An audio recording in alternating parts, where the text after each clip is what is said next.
Today's Wednesday, November 8th, 2017. You're tuned in to the Elevator Radio Show. You're tuned in to the Elevator Radio Show, a weekly program dedicated to covering news and information on elevators, escalators, and moving walkways. Produced in the wee hours of the morning, a new show is uploaded every Wednesday, sometimes even before you get out of bed. Listen to some of the comments sent in from our audience. Rob from New York writes, Tom, are you f***ing insane? You actually get up at 2 a.m. each Wednesday to put this show out? Man, you must love elevators. Tim from Illinois writes, I'm not sure why I listened, but ever since I tuned into the first show back in 2007, I've been addicted. Matt in Texas writes, I like your safety messages, Tom. It's important to remember them each and every day. And he also adds, when am I going to win the monthly prize pack giveaway? Ron from California sent this in. Despite your inability to pronounce words in the English language, I tune in each week and am glad that you offer this service to the industry. It's better than Google News alerts. Sarah from Washington writes, love the show, Tom, and look forward to it each week. I'm glad I signed up for the newsletter. You provide a valuable resource for the industry, not only for North America, but worldwide. Enjoy the show. And now, here's your sleep-deprived host, Tom Seibert.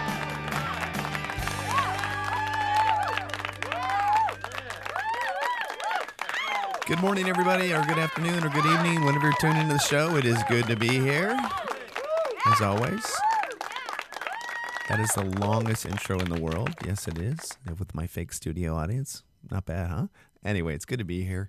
Yeah, man, I'm not feeling any better than I was really a whole lot from last week or the week before. Maybe it's walking pneumonia. I don't really know, but perhaps I should probably go to the doctor at some point. Didn't help that I headed up to the Northwoods of Wisconsin over the weekend, where it was cold, snowy, and I enjoyed it. But it, when you're driving, 7.5 hours, 2 days in a row, going up there, coming back. There was snow on the ground, very pretty. Just made for a long weekend. So.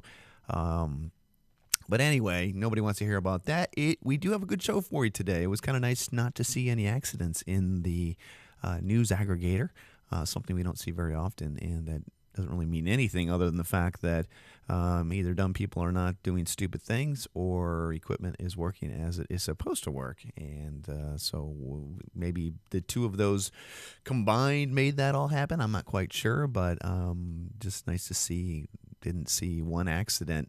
There were some videos that were posted over on the UK, mail site that I talked about last week that I'm not going to post anything from anymore because it is all just shock and awe. Let's find videos, let's throw them up online, and then have no supporting documentation that literally does not show anything other than their desire to drive ad revenue to their site based on videos that are just awful. So anyway, so we're going to take that stance and be firm in what we're doing. Hey, this Saturday is Veterans Day, and I want to thank all of you veterans out there for serving our country, and I do recognize that the freedoms that we have today are because of you, and we greatly appreciate that. So if you have the opportunity this Saturday to, if you know a friend or a family member who's a vet, please thank them. Please, Dad, thank you for serving.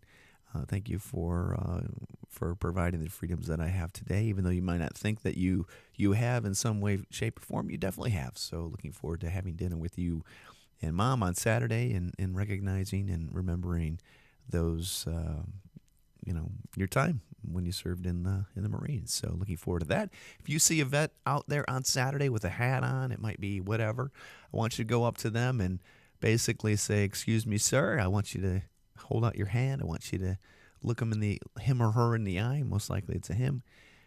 Shake their hand and say thank you. Thank you for serving. I think that would mean a lot to them, especially in today's world of craziness that we see out there. So take a moment to do that. If you run across a vet, make sure, heck, maybe even give them a hug. Most likely they're an older person, and I don't think they would be opposed to that whatsoever. So anyway, that's important to me, and hopefully it's important to you that we don't forget. We remember all who served, whether they are living or have passed away. They are heroes in my book any day. All right, we're going to get into the show notes next, and we will have you out of here in no time. Remember, wash your hands and be safe out there. So up next, the news content of last week as I found it online. Let this week's news stories give you a lift on what's happening in the vertical transportation arena. Each news segment is organically dug and fresh with news stories of the week. Got lift? If not, stay tuned. Okay. Excuse me. So sorry. If you're like me and kind of have your voice changing like you're going through puberty, just kidding. Whenever I see, I'm a nerd when it comes to robots and all that. I think it's cool. When I was a kid, I always wanted a robot. There was a little white robot that I don't know you could buy. It was probably like $300, and somehow they always showed it going to get you soda, but it had a remote control clicker. I don't think it worked whatsoever. But I always thought it'd be cool to have a robot. Well, I just don't get it here. If you watch this video, there's this robot called the animal, I guess. And I'm not really all that impressed. You see this video, and for those of you listening to the podcast, the audio portion of it, it shows in the links. This is on Verge.com. It shows this kind of like it looks like an animal or animal. Animal does not sound right. Anyway, it shows this robot basically kind of turning. It's a four-legged robot, and it's pressing the elevator button to go down. I've never seen an elevator that has an up and down button and then another down button or an up button, whatever it is. And maybe it's express service. It must be in Europe or someplace. And then it gets into the elevator. But this elevator is so small, I don't think the robot can turn around. So with the amount of money that's spent on this kind of stuff, you wonder if and they show it in other videos, kind of doing inspections at refineries or chemical facilities, but you wonder how much money was really spent on something like this. It's got to be millions to develop this, and whether or not it is as far advanced as we all think it is. Because watch the videos on this thing, because it shows it walking up the stairs, and it's got like a tow rope or like a safety cable on it, and then somebody behind it trying to help it out. So it's like what in the world are companies putting their money into that seems to have such a limited capability, not undercutting the fact that this is an amazing machine. But at the same time, it's like, come on. Do you think robots are going to be, take over the world like this? I do not think so. I don't yet know other than, I don't know. I just don't see it. Anyway, things that make you go, Okay, Bart begins escalator canopy construction on Powell Street Station. Always good, and I think any escalator that's outdoors should definitely be protected by some type of canopy or enclosed structure so that it is out of the elements. There's an escalator by work here at a mall that it takes people down from the rooftop parking area into the mall, and that thing is enclosed. It needs to be enclosed, and those are old escalators. But yeah, when you have them exposed to the elements, it's just literally going to wreck anything. So that's good to see. Okay, Astoria moms say that MTA did not think about families when they neglected to add elevator to subway renovations. This is QNS. Now, this is obviously a concern for anyone who has children or accessibility issues. But if you read down at the bottom of the article, increasing accessibility is a priority for the MTA, and elevators are being added where possible through the Key Stations plan to make 100 major stations accessible by 2020, as well as additional non-key stations being made accessible for the next few years. So that they are going to do it. It's just going to take a little bit of time, obviously, for capital, and I'm sure it's in the cards, although probably not quick enough for families that live in the area. Okay, Flatiron celebrates 90 years. Now, this is not the Flatiron building that's shown in New York or the iconic one, although it is the same design as of that one. This one is actually in Asheville, and this is coming from the CitizenTimes.com story, if it ever loads up.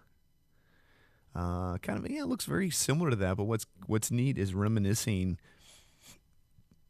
about the type of elevators that were installed that had no sides or ceilings, and I'm sure many of you have ridden on those before. I have not even I've ridden on them as late out as maybe 5 years ago, and they're terrifying.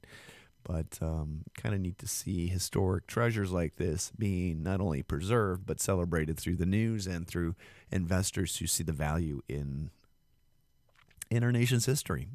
As young as a country we are compared to those in Europe and other countries, it's just nice to see that we have investors interested in preserving that.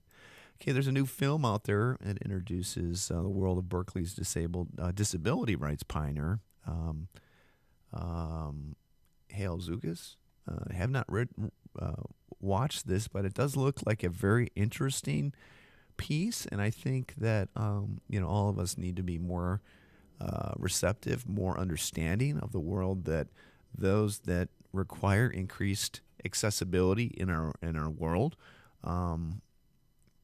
We need to be cognitive of this. When I was in 8th grade, one of the projects that we had to partake in was we had to pick a disability, and I don't know, I'm trying to think if we actually picked or we just were assigned it. You could either be, lose your hearing, lose your vision, or lose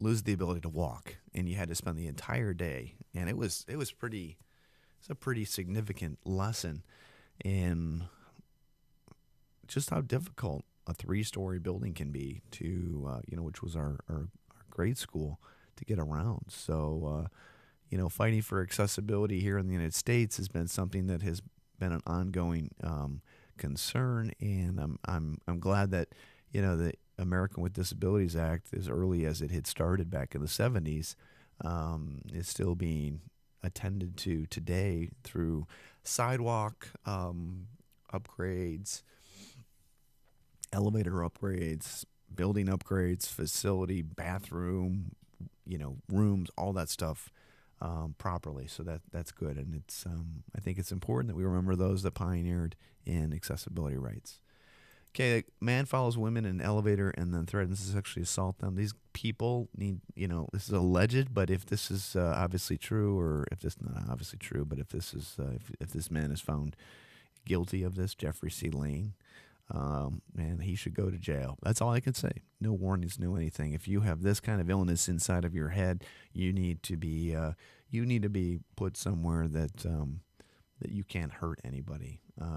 So. Just my personal comment, but people that do this have serious, significant issues, obviously, and it's unfortunate that they walk the streets among us. So, yeah, not good. Got to be careful in elevators, obviously, and teach your, teach those that you live with or you love or that are women or that are family members to be careful or be aware, I guess I should say, of their surroundings. It's just a good lesson to learn. Next news article, this one coming from the Indiana Daily Student. And there's a notice that after fleeing to the basement during a tornado warning, residents of Egnamon Residence Hall, started to file in the elevators to make their way back up to their rooms. For one group of 22 students, that's a pretty significant capacity or burden on an elevator. They stopped on the first floor when the doors opened. The doors closed. Then the elevator dropped and we heard a loud crash. It didn't really feel like we dropped far. Couldn't feel anything, but obviously knew it crashed because we heard it. Yeah, kind of scary. So hopefully unintended movement was, applied or something happened, but kind of scary, to say the least. Glad nobody was hurt, but those in the elevator were stalled in it for about 50 minutes. So, yeah, kind of scary. Remember, if it looks like there's too many people in the elevator, there probably is, and take another one. Okay, mystatesman.com has an article by Ken Herman, opinion piece, who is sharing what he did with his summer. I think that's what it was. And one of his highlights was visiting the escalators in Wyoming, which apparently there are only 2 of, And you saw this photograph. They got people staring through the window, looking for the escalator. And, it's pretty interesting to think that of the 97,914 square miles, the state of Wyoming only has 2 escalators. And 4 if you factor in that each has an up and a down, repeating again, sort of. Anyway, so pretty cool. Pretty cool statistics. It seems like there should be some kind of Guinness Book of World Record entry for this, but it's a cute article. I don't know if it's cute, but it's entertaining, so I encourage you to check it out. Next article, berkeleybeacon.com. Article talking about 2 Boylston elevator stall race accessibility concerns, and honestly, nothing that was, I don't think worthy of sharing. There were 2 malfunctions. I don't know whether or not that's necessarily a concern because there's 2, and those that were stalled in the elevator couldn't be reached for comment. I don't know what they would say. Yeah, we were stuck in the elevator, but yeah, it just seems like the concerns with this should not be, really there. But what do I know? Looks like it might have been a slow news day there on site. Anyway, next news article: Chicago Elevator Association holiday party is set. It's slated. Harry Carey's Italian Steakhouse and Bar in Lombard, 70 Yorktown Center. If you are planning on coming in for that, Formula Systems typically has their holiday party the day after. Just contact them for more information if you're going to be in the area, and get your reservations in for that. So that's that on that. And last news article of the show, I wanted to share this with you. I think I've done this. I think I did it last year too, but I just wanted everybody to, I want to share it again because it's a project that's close to my heart. The project that last year we were involved with, or my son and I, in our way of thinking veterans, kind of became a project that took on a life of its own in a positive way, and remembering a crew of B-52, a B-52 flight that perished when their plane struck the ground back in 1966. And we took about a year, this project. We created a memorial for the crew. We went to the site last year about this time and placed the memorial. And again, I don't mean to rehash this, but I just think it's important that, each of us does our own part in what we do, in remembering our veterans, because they will not be here, especially those from, long ago, will not be here forever, obviously. And we have new veterans that are part of, obviously, our world and whatnot, fighting for our freedoms and whatnot. So it's important that we remember everybody in their role and what they've done to help us out. So thank you. So you can watch that video, is in the show link there, and just get off of that. You can watch that, and that kind of documents the whole process that we were involved with. So feel free to share that. It was definitely.